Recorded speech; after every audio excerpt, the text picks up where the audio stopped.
20வது தலம் நம்ம தலம், நம்ம தமிழ்நாட்டில் இருக்கக்கூடிய தலம். எல்லாரும் 60 வயசு ஆன உடனே எங்க போவீங்க? அந்த தலமே தான். எந்த தலம்? திருக்கடையூர். அந்த தலத்திற்கு 60 வயசான உடனே எல்லாருக்கும் என்ன பூர்த்தி? 70 வயசுல தெரியல, சொல்லலாமே. பீமரத 80 வயசுல தான் முத்து அபிஷேகம் என்கின்ற சதா அபிஷேகம். அப்படின்னா என்ன அர்த்தம்? 80 வயசுக்குள்ள அவங்க 1000 பிறை கண்டவர்கள் என்பது பொருள். 1000 பிறைக்கு மேல போகிற பொழுதுதான் என்ன சதாபிஷேகம் அப்படின்னு சொல்லக்கூடிய. 80லயே சதாபிஷேகம் பண்ணலாம். 1000 பிறை தாண்டிடுறாங்கன்னு அர்த்தம். அப்படிப்பட்ட ஒரு சிறப்புக்குரிய இடம். அதே மாதிரி ஆயுள் இல்லாத பிள்ளைகள் தெரிஞ்சு வச்சுக்கோங்க. ஆயுள் இல்லாத பிள்ளைகள் சனி பிரதோஷம் வரக்கூடிய காலத்தில் அந்த தலத்திற்கு சென்று அங்கிருக்கக்கூடிய இறைவனை அபிஷேக ஆராதனை செய்து அங்கிருக்கக்கூடிய யானைக்கு உணவு கொடுத்து அதற்கு பிறகு அன்று இரவு ஒரு நாள் அங்க தங்கணும். அந்த தலத்துல ஒரு நாள் இரவு தங்கணும். அப்படிப்பட்ட ஒரு சிறப்புக்குரிய ஒரு நாள் இரவு அங்க தங்கினீங்கன்னா மீண்டும் உங்களுக்கு புண்ணியத்தின் பலனாக 16 ஆண்டு காலம் ரிட்டர்ன் திருப்பி தருவார். புண்ணியத்தின் பலனாக. ஆனா உள்ள நுழைஞ்ச உடனே யானைக்கு பசுவுக்கு உணவு கொடுத்துட்டு தான் போகணும். யானைக்கும் பசுவிற்கும் உணவு கொடுத்து விட்டு போகணும். கரும்பு வாங்கி கொடுப்பது சிறப்பு, பழங்கள் வாங்கி கொடுப்பது சிறப்பு. ஆனா இப்ப பழங்கள் ரத்து பண்ணிக்கிறாங்க. யாரோ யானைக்கு கொடுக்கும்போது அதுல ஊசி வச்சு ஏதோ கொடுத்துருக்குறாங்க. அதனால பழத்தை ரத்து பண்ணாங்க. ஏன்னா இப்பதான் நான் ஒரு குறைஞ்சபட்சம் இந்த கொரோனா கழிச்சு தான் போனேன். அப்ப ரத்து பண்ணதாக சொல்லப்பட்டாங்க. நாங்க பழங்கள் வாங்கணும், கொடுக்க மாட்டேன்ட்டாங்க. அதுக்கப்புறம் அன்னாச்சி பழமும் கரும்பு கிடைக்கல. அதுக்கப்புறம் நாங்க அன்னாச்சி பழமும் ஆப்பிளும் தான் வாங்கி கொடுத்தோம். அப்ப கொடுக்கிற பொழுது சொன்னாங்க, அந்த மாதிரி பழங்கள் தவிர்த்துட்டாங்க, ஊசி வச்சு ஏதோ கொடுத்துருக்குறாங்க அப்படின்றதுக்காக தடுக்கப்பட்டதாக சொல்லப்படுகிறது. அதனால யானைக்கு பசுவிற்கு உணவு கொடுக்கணும். ஏன்னா யாவர்க்குமாம் இறைவனுக்கு ஒரு பச்சிலை, யாவர்க்குமாம் பசுவிற்கு ஒரு வாய்வுரை, யாவர்க்குமாம் உண்ணும் போது ஒரு கைப்பிடி, யாவர்க்குமாம் பேசுகிற பொழுது இன்னுரை தானே. முடிஞ்ச வரைக்கும் அங்க இருக்கக்கூடிய பசுவுக்கு யானைக்கு உணவு கொடுத்து அதுக்கு பிறகு அமிர்தகடேஸ்வரர் அப்படின்னு சொல்லக்கூடிய இறைவன் அங்க இருக்கின்றார். சம்ஹார மூர்த்தி 2 பேர் இருக்கிறாங்க. யாரு? ஒன்னு அமிர்தகடேஸ்வரர், இன்னொன்று சம்ஹாரமூர்த்தி அப்படிங்கிற 2 பேரும் இருக்கிறாங்க. அந்த இறைவனை வணங்கி மனதார வணங்கி ஒரு நாள் இரவு தங்கணும்.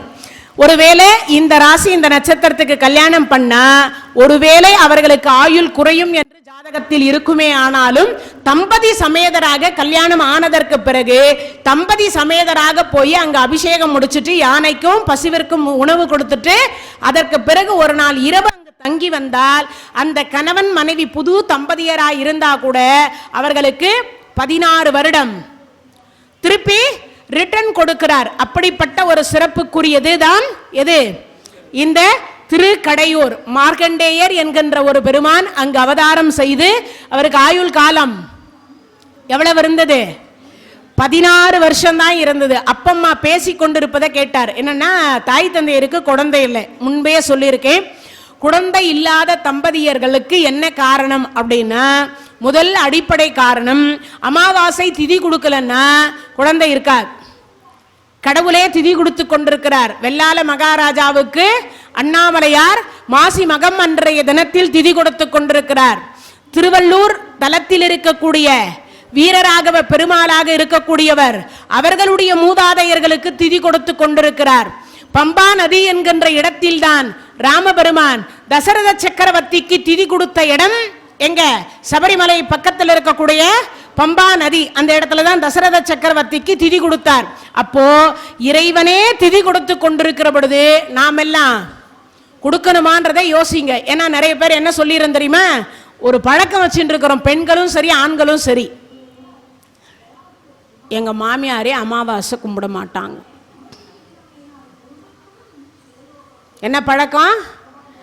எங்களுக்கு பழக்கம் இல்லைன்னு சொல்லிட்டாங்க. எங்கள் மாமியார் அமாவாசை கும்பிட்ற பழக்கமெல்லாம் இல்லை. அந்த காலத்தில் வறுமை, அமாவாசைன்னா என்னன்னு தெரியாது. அதனால அவங்க கொடுக்கல. வருஷத்துக்கு ஒரு முறை மூதாதையர்களுக்கு இந்த பொங்கல் அப்போ தீபாவளி அப்போ புடவையை வச்சு வேட்டியை வச்சு படைச்சிட்டு விட்டுட்டாங்க. ஆனா இப்பதான் கலியுகம், கம்ப்யூட்டர் யுகம் எல்லாமே நமக்கு தெரிய வருது. ஏன் நாம செய்யக்கூடாது? பிதிர் தோஷத்தில் பிள்ளை பிறக்காமல் இருக்கோ இல்ல பிள்ளை இல்லாமல் இருக்கக்கூடியவர்கள் தயவு செய்து அமாவாசை திதி கொடுங்க. ஒன்றும் திதினா பெருசா இல்லை, முடிஞ்சா ஒரு அந்தனர்கிட்ட போய் எங்கேயாவது குளத்தக்கரையில உட்காந்து திதி கொடுங்க. அப்படி முடியலையா வீட்டிலேயே பச்சரிசி அன்னம், கொஞ்சோண்டு பருப்பு, ஒரு டீஸ்பூன் நெய், இவ்வளவுதான் அந்த அமாவாசைக்கு. ஒன்னே ஒன்று முடிஞ்சு போனால் இந்த கத்திரிக்காய் போட்டு ஒரு சாம்பார், அப்படியே இல்லையா ஒரு பாவக்காய், கரணக்கிழங்கு, இல்லையா இந்த சேப்பங்கிழங்கு, இந்த மாதிரி அகத்திக்கீரை, இதில் ஏதாவது ஒரு கசப்பான பொருளை வச்சு படையல் போட்டு ஒரு பிடி சாப்பாட்டை கொண்டு போய் காக்காக்கு வச்சா முடிஞ்சு போச்சுன்னு அர்த்தம். இதெல்லாம் இவ்வளவும் எங்களால் எங்கே மேடம் செய்ய முடியுது? கம்ப்யூட்டர் யுகம், கலியுகம், காத்தால 8 மணிக்கெல்லாம் ஆஃபீஸுக்கு போகலைன்னா மேனேஜர் வைவார்.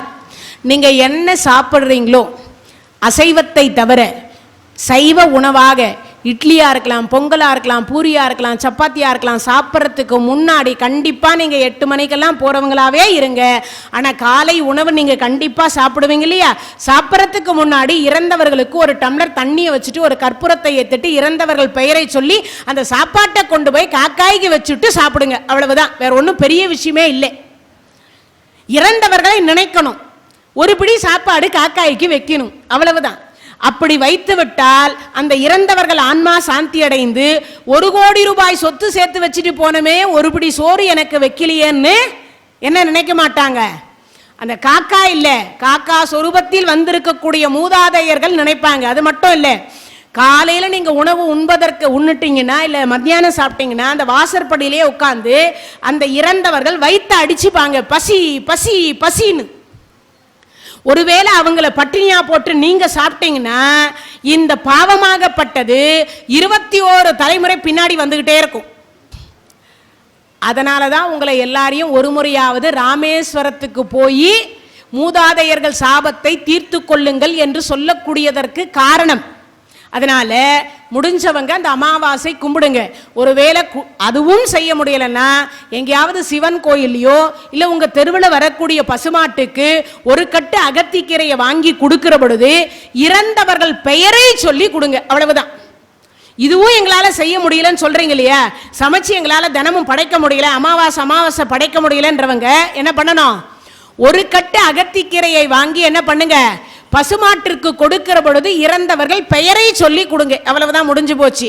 1000 பேருக்கு அன்னதானம் செய்த புண்ணியம், 33 கோடி தேவர்களுக்கு உணவு கொடுத்த புண்ணியம், உங்க மூதாதையர்களுக்கு திதி கொடுத்த புண்ணியமும் ஒன்று சேர கிடைச்சிடுது.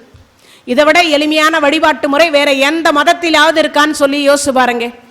எதிலையுமே இருப்பதற்கு வாய்ப்பில்லை. அவ்வளவு பெரிய ஒரு சிறப்பு. எல்லா மதத்திலும் அவரவர்கள் மூதாதையர்களை வணங்கி கொண்டிருக்கிறாங்க. நீங்க எல்லா மதத்தையுமே பாருங்க. முஸ்லீம்கள்ல சாம்பிராணி நாள் அப்படின்னு ஒரு நாள் வரும். அவங்க சாம்பிராணி போட்டு அவங்க மூதாதையர்களுக்கு திதி கொடுப்பாங்க, சாப்பாடு கொடுப்பாங்க. அதே மாதிரி கல்லறை தினம் என்று கிறிஸ்தவர்களுக்கு ஒரு நாள் உண்டு. அவங்களும் மூதாதையர்கள் இறந்தவர்களுக்கு அந்த தினத்தை கொண்டாடுறாங்க. ஆனா நாம மட்டும்தான், அதுவும் அந்த மெட்ராஸ்ல அன்னைக்கு தான் எறா விலை கம்மியா இருக்கும், மீன் விலை கம்மியா இருக்கும்னு வாங்கின்னு வந்து ஃப்ரிட்ஜில் அடுக்கி வச்சிருவோம். உண்டா இல்லையா?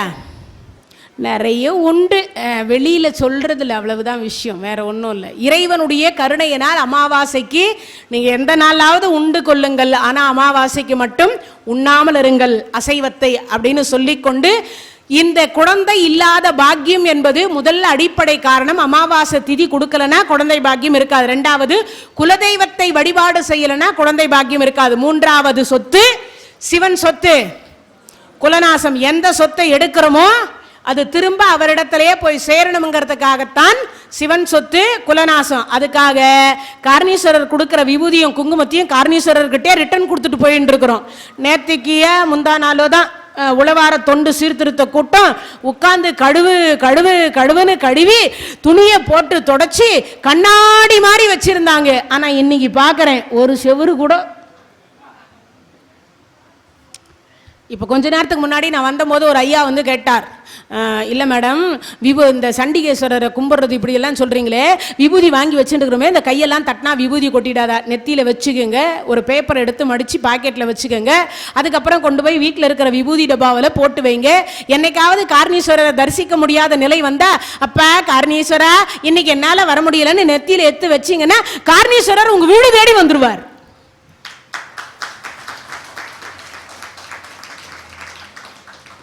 அப்பேற்பட்ட பாக்கியத்தை கொடுக்குறார். ஆனால் நாமெல்லாம் என்ன பண்ணுறோம்?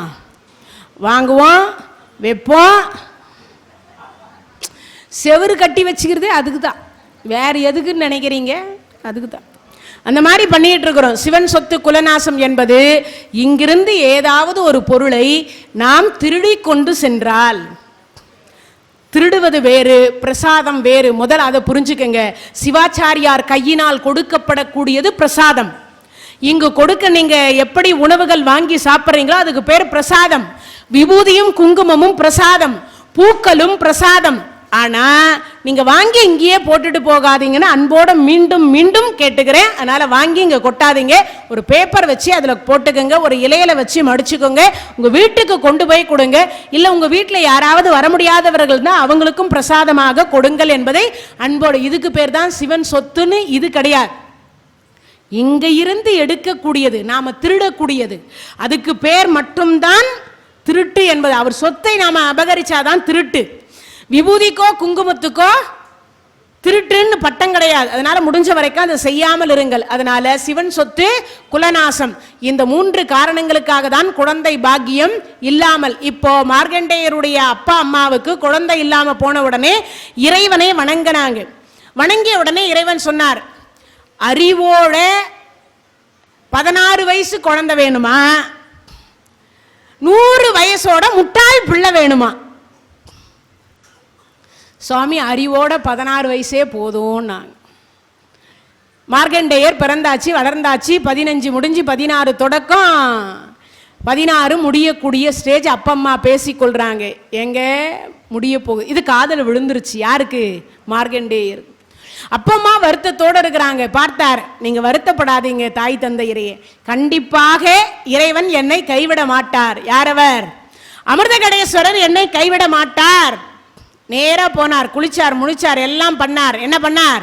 நேரா போய் கட்டி பிடிச்சிட்டார். சுவாமி, இந்த யமதர்மராஜான்னு நீங்க தர்மராஜா பட்டம் கொடுத்து வச்சுக்கிறீங்களே, அவர் இன்னைக்கு எனக்கு ஓலை போட போறாராம்.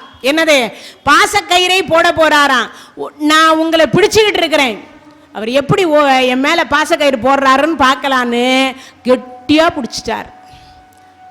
ஈசனடி போற்றி, எந்தையடி போற்றி, நேசனடி போற்றி, சிவன் சேவடி போற்றி, நேயத்தேன் என்ற நிபலனடி போற்றி, மாய பிறப்பருக்கும் மன்னனடி போற்றி. பிடிச்சிட்டார் கெட்டியா. இப்போ என்ன ஆச்சு? வருவாரு வருவாரு வருவாருன்னு யாரு? யமன் வாசப்படியில் உட்காந்துக்கிட்டு எட்டி எட்டி பார்க்கறாராம். இந்த இடத்துல உங்க அனைவருக்கு இன்னொருத்தையும் சொல்லணும். பசுவுக்கு கொடுக்கக்கூடிய அகத்திக்கீரை, யானைக்கு கொடுக்கக்கூடிய பொருள், காக்காய்க்கு வைக்கக்கூடிய சாப்பாடு, எறும்புக்கு போடக்கூடிய அரிசியினுடைய கோலம், இது அத்தனையும் யமதர்மராஜா நம் மீது பாசக்கயிறை வீசுகிற பொழுது பூனைக்கோ நாய்க்கோ உணவிட்டிருந்தால் அது அத்தனையும் போய் குறுக்கல நின்று கொண்டு, என் முதலாளியினுடைய உயிரை பிடிக்க போகிறாயா, என் உயிரை எடுத்துக்கொள், என் எஜமானுடைய உயிரை விட்டுவிடு என்று வாதாடக்கூடியது வாயில்லாத ஜீவன்கள். அது ஈயா இருக்கலாம், எறும்பா இருக்கலாம். அதனாலதான் வெள்ளிக்கிழமை செவ்வாய்க்கிழமை அன்றைய தினத்திலாவது இந்த பெண்களுக்கெல்லாம் அன்பான ஒரு வேண்டுகோள், அரிசி மாவினால கோலம் போடுங்க. ஆனா எங்க வீட்டு பெண்கள்லாம் என்ன பண்றாங்க தெரியுமா? கோலமாவை வாங்கிட்டு அதெல்லாம் அரிசி மாவை கலப்படம் பண்ணி வெள்ளையா இருக்கு, நாங்களும் எங்க வீட்டில் அரிசி மாவினால் தான் கோலம் போடுறோம். பெருமையா வேற சொல்றாங்க. நீங்க சாப்பிட்ற சாப்பாட்டில் கல்லும் மண்ணும் கலந்து போட்டா சாப்பிடுவீங்க?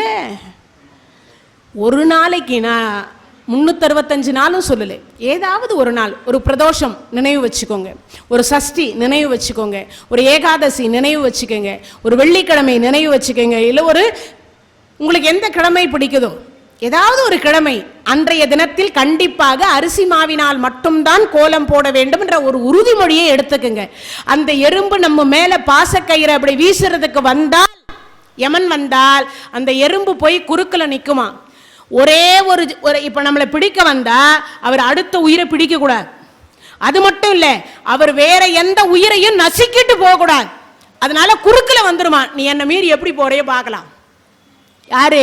இந்த எறும்பு, ஈ, காக்கா, அதே மாதிரி நாய், அதே மாதிரி பசு, எருமை, மாடு, அனைத்து ஜீவன்களும் போய் யாருகிட்ட வாதாடுமா? யமதர்மராஜா கிட்ட வாதாடுமா. குற்றுயிரும் கொலை உயிருமாக இருப்பார்கள். சில பேர் உயிர் இழுத்துக்கிட்டு இருக்கும். அந்த நாய் செத்து போயிடும், இவர் மீண்டும் வெளியில வந்துருவார், உடம்பு சரியாயிட்டு வந்துருவார். பசு இறந்து போயிடும், நம்ம வீட்டு பசு இறந்து போகும், இவர் சீக்கிரம் வந்துருவார் வீட்டுக்கு.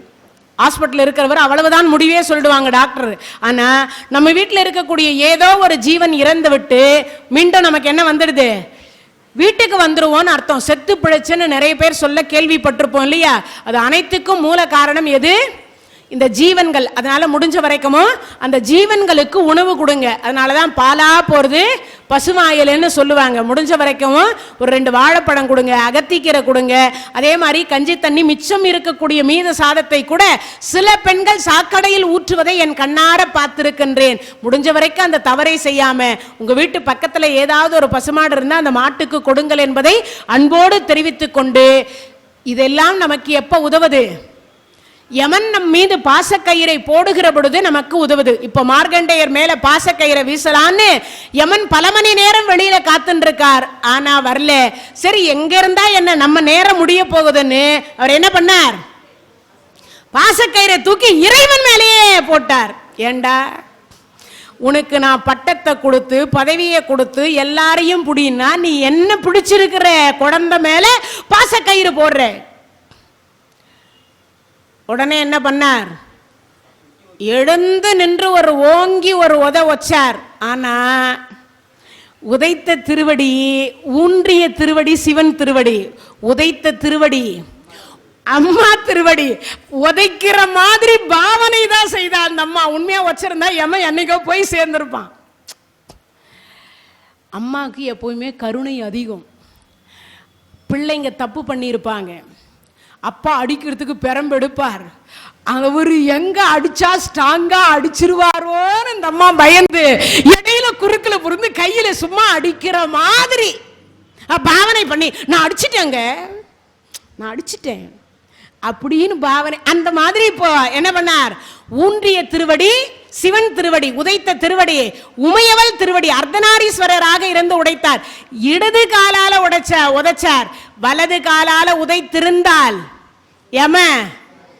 யமனாகவே மீண்டும் அவருக்கு யமன் வந்திருப்பாருன்னு அர்த்தம். யமனுக்கே யமன் வந்திருப்பாருன்னு அர்த்தம். அதனால உதைத்த அடுத்த வினாடி, சுவாமி என் வேலையை நான் செய்தேன், என் வேலையை நீங்க இட்ட கட்டளை நான் வேலை செய்தேன். ஆனா அது உங்கள் மீது விடுன்னு தெரியாது. ஆனா உங்களை அவர் பிடித்து கொண்டிருந்தார். அதனால நான் போட வேண்டியதாயிற்று. இன்றைய தினத்திலிருந்து அவன் என்றும் 16ஆக இருக்கட்டும். அந்த புராணம் தான் மார்கண்டேய புராணம். அப்பனா என்ன அர்த்தம்? விதியை அறிவோட, எனக்கு 16 வயசு தானா, நான் போயிடுவேனா அழுதுகிட்டு இருந்தா போய் சேர்ந்திருப்போம்.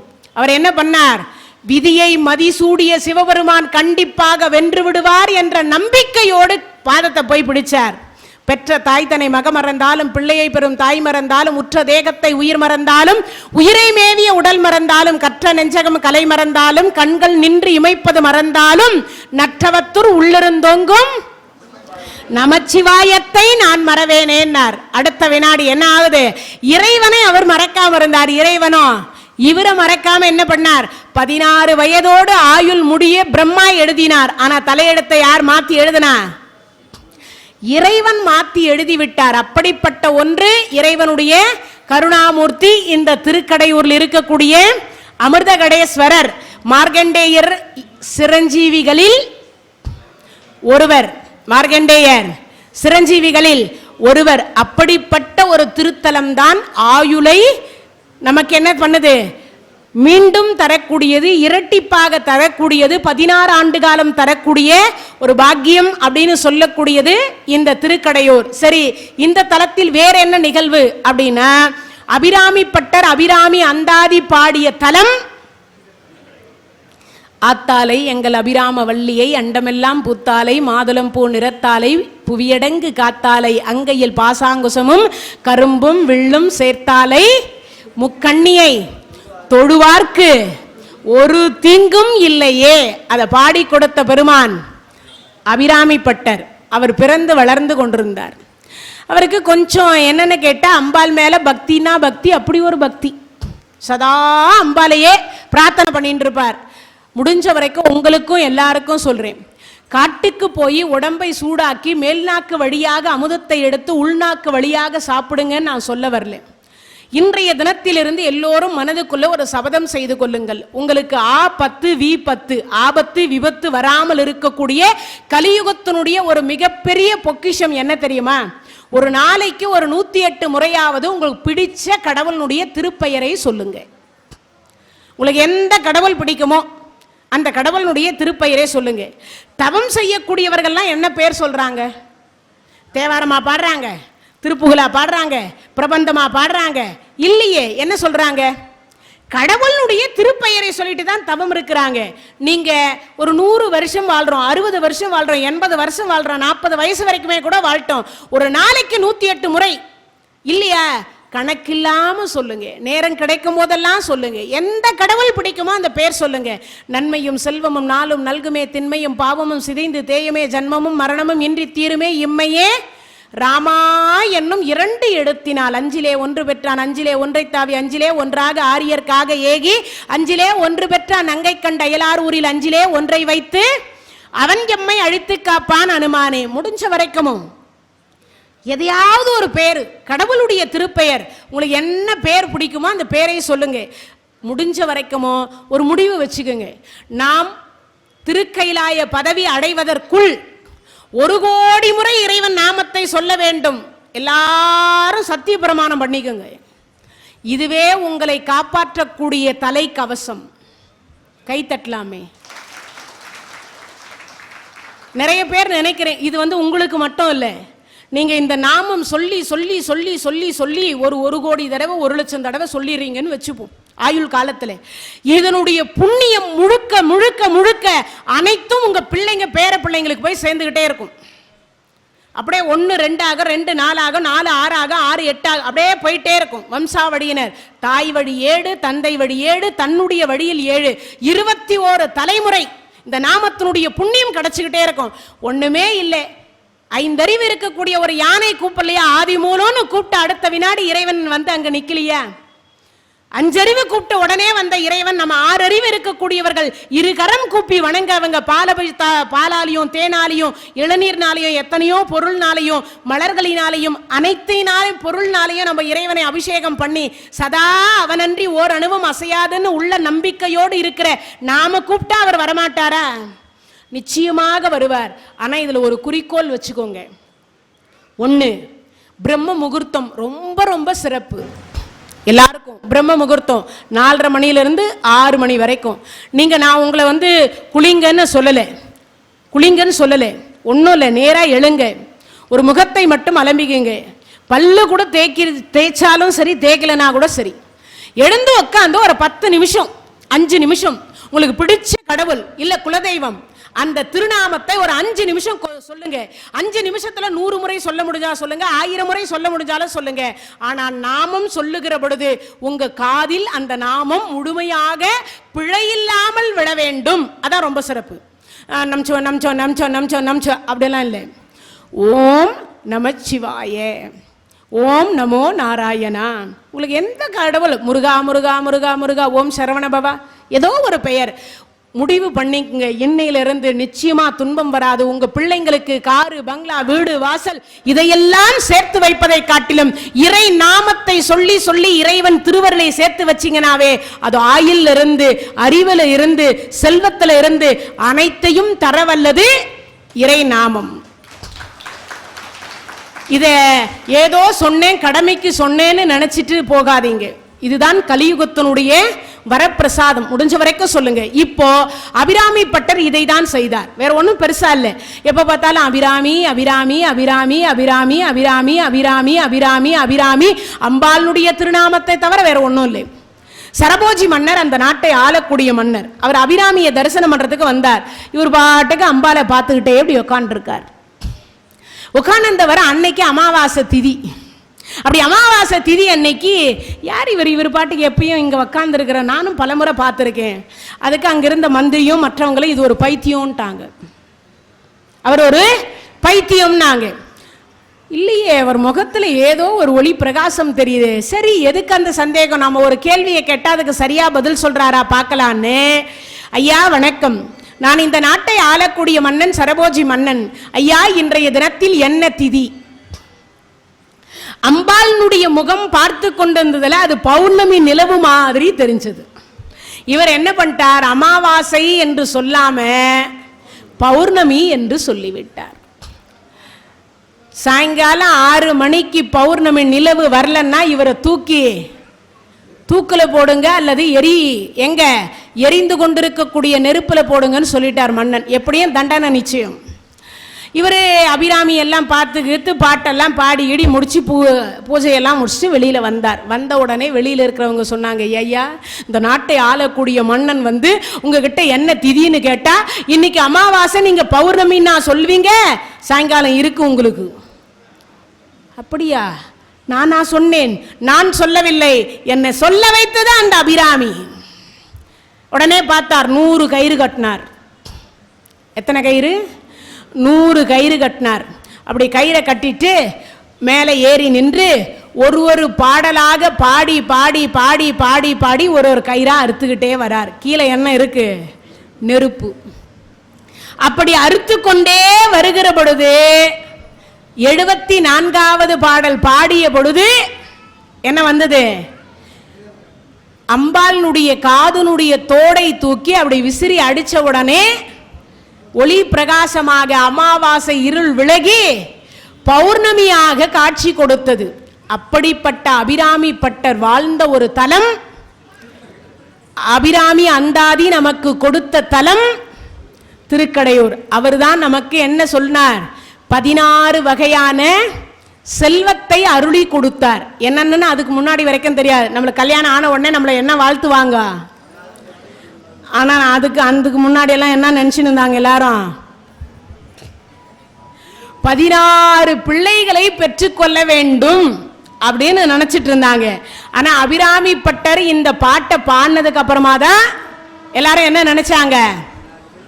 16 செல்வங்கள், கலையாத கல்வியும் குறையாத வயதுமோர் கபடு வாராத நட்பும் கன்றாத வளமையும் குன்றாத இளமையும் கழு பிணி இயலாத உடலும் சலியாத மனமும் அன்பகலாத மனைவியும் தவறாத சந்தானமும் தாளாத கீர்த்தியும் மாறாத வார்த்தையும் தடைகள் வாராத கொடையும் தொலையாத நிதியமும் கோணாத கோலும் ஒரு துன்பமில்லாத வாழ்வும் துய்யனின் பாதத்தில் அன்பும் உதவி பெரிய தொண்டரோடு கூட்டு கண்டாய் அலையாளி அரிதுயிலும் ஆயனது தங்கையே ஆதிக்கடவுரின் வாழ்வே அமுதீசர் ஒரு பாகம் அகலாத சுகவாணியே அருள்வாமியே அபிராமியே. இதான் 16 வகையான செல்வம். இன்னும் எளிமையாக ஒருத்தர் பாடுறார், வள்ளலார் சுவாமிகள்.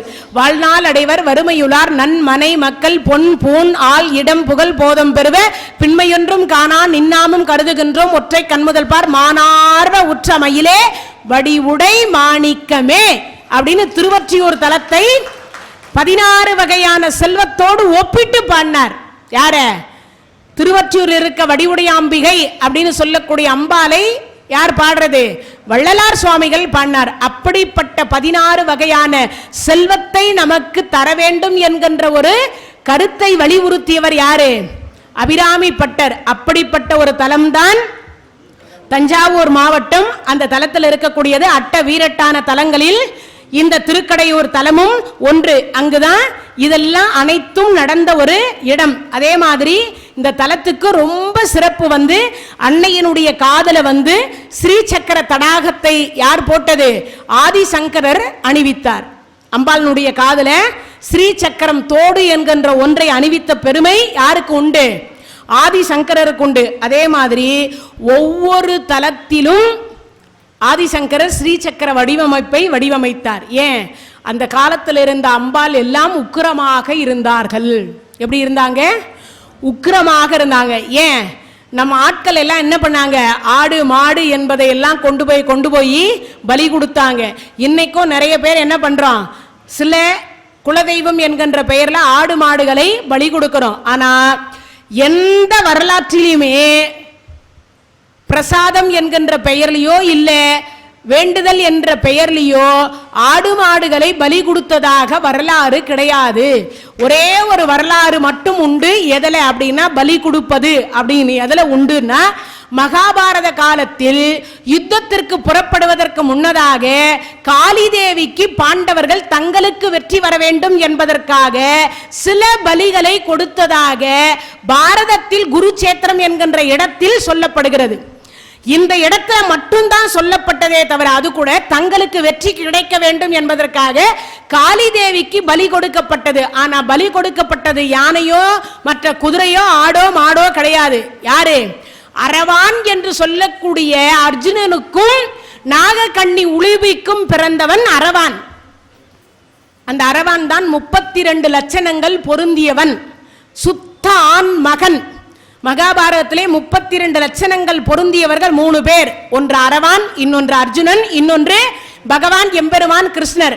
இப்போ கிருஷ்ணர் தேர் ஓட்டணும், அர்ஜுனர் சண்டை புரியணும். ஆனா காளி தேவி வெற்றி தர வேண்டுமானால் கண்டிப்பா என்ன செய்யணும்? பலி கொடுக்கணும். யாரை பலி கொடுப்பதுன்னு தெரியல. அப்ப பலி நானே பலியாகிறேன்னு சொல்லி என் தந்தைமார்களுக்கு வெற்றி கிடைக்க வேண்டும் என்று அரவான் 32 அங்கங்களையும் அறிந்து காளி தேவிக்கு படைத்தான். அப்பன்னா நீங்கெல்லாம் வேண்டிக்கினா என்ன? ஆடு வெட்டுறேன், மாடு வெட்டுறேன், கோழி அறுக்கிறேன், இதெல்லாம் இல்லை. என் விரல தரேன் சுவாமி, என் நாக்க தரேன் சுவாமி, என் காது தரேன் சாமி, அப்படி வேணா வேண்டிக்கலாம். ஆனா நாமெல்லாம் தான் வித்தியாசமா வேண்டிக்கிறோமே. உயிரை கொடுத்த கடவுளுக்கு ஆமா முடியாவது கொடுக்கிறோம். அதுக்கு அதெல்லாம் அர்த்தம்.